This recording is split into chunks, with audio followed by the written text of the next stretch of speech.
So I'm going to experiment with a few more of my favorite nail techniques on these glass cabochons and see what kind of pendants I can come up with.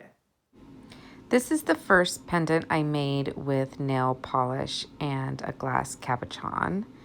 And the first thing I do is make sure the cabochon is going to fit my design and wipe it down with acetone. And I'm using regular stamping polish to pick up this design. I've found that it's easier for me to clean up on the glass cabochon as opposed to cleaning up on my stamper pad because I want the stamping polish to be as wet as possible in order to stick onto that glass. And here I'm taking an orange wood stick and I'm removing that little white heart because I want to make it red.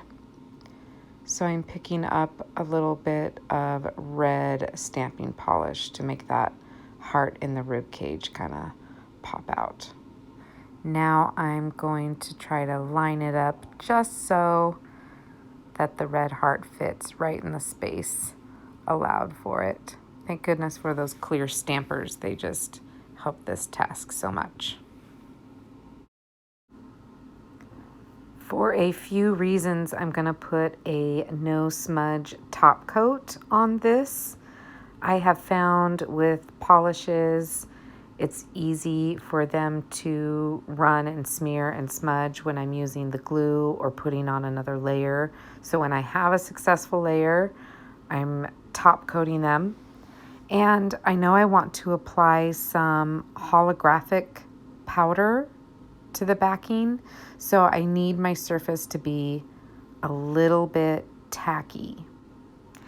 I'm applying the holographic powder onto my stamper pad so that I can get that first layer nice and smooth onto the cabochon. I don't want to get too heavy-handed or put a wrinkle in my design. And it's super subtle, you can barely see it. So I do this about 3 more times until it gets that dark and chose the darkest pendant holder so that it would really show off that holographic powder the most. If I had a black one, it would have been the best. On this next pendant, I decided to use gel stamping polishes, and they're a challenge for me. I've messed up with them before and just kind of set them aside, but I really want to be able to cure each layer in this pendant making craft. So I decided to give them another shot.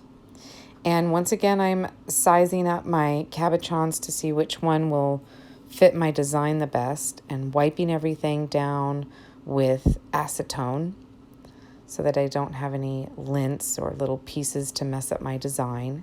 And I've really found for myself that I need to use quite a bit of the gel stamping color in order to really get it in the grooves and to be able to pick up a clear, crisp design.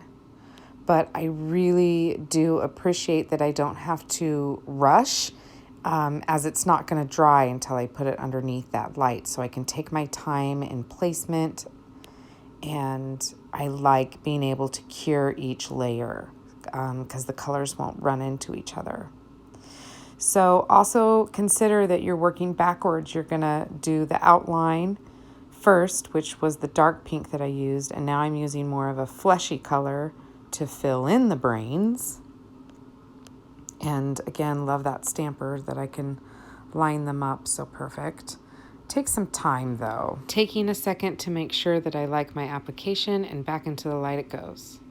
And generously applying some white stamping gel to pick up the clouds in my design, and taking the time once again to place it just so, and holding the cabochon down.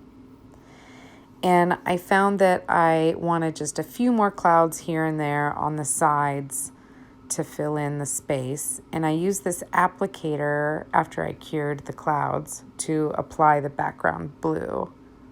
And once again, these are the tools I use to glue them all together. I've got a better example of me gluing them in this next guy with the cherries. The recording kept cutting off with the first two.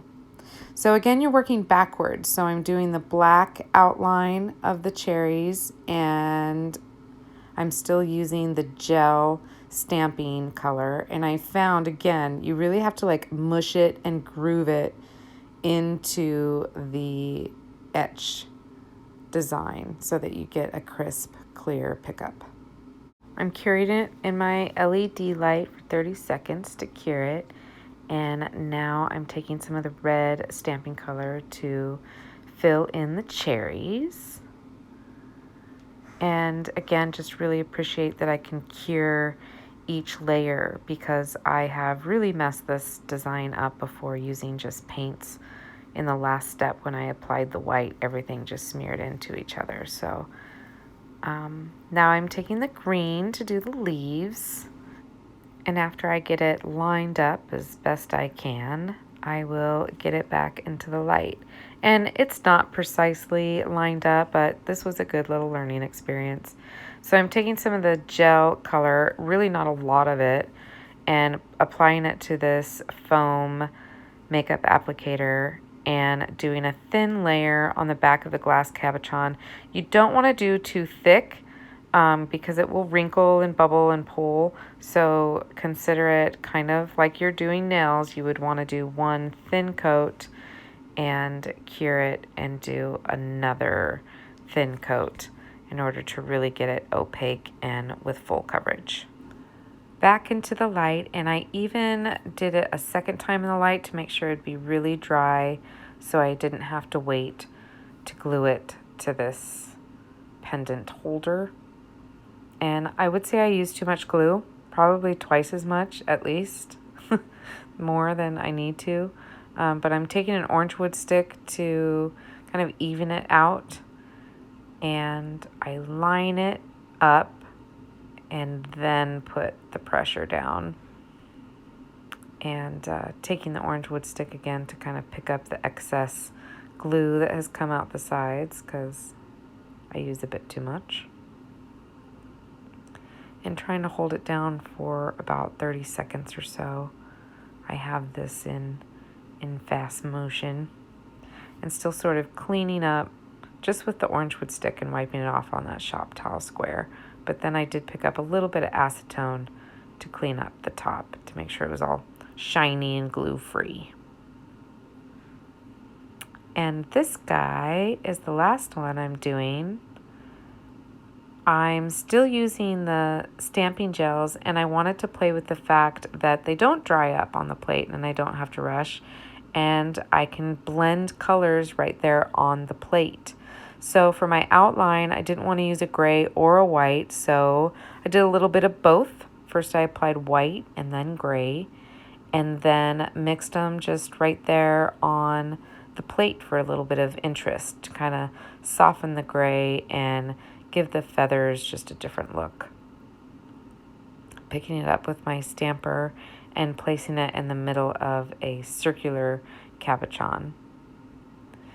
And this time I'm taking a little bit of acetone, and I have a shop towel square wrapped around my orange wood stick to clean up a little more precisely.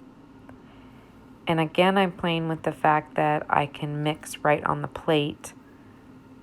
And for the second layer, I'm mixing some pink and white to give the feathers a little bit of dimension. I'm just kind of spotting the white here and there on top of the pink.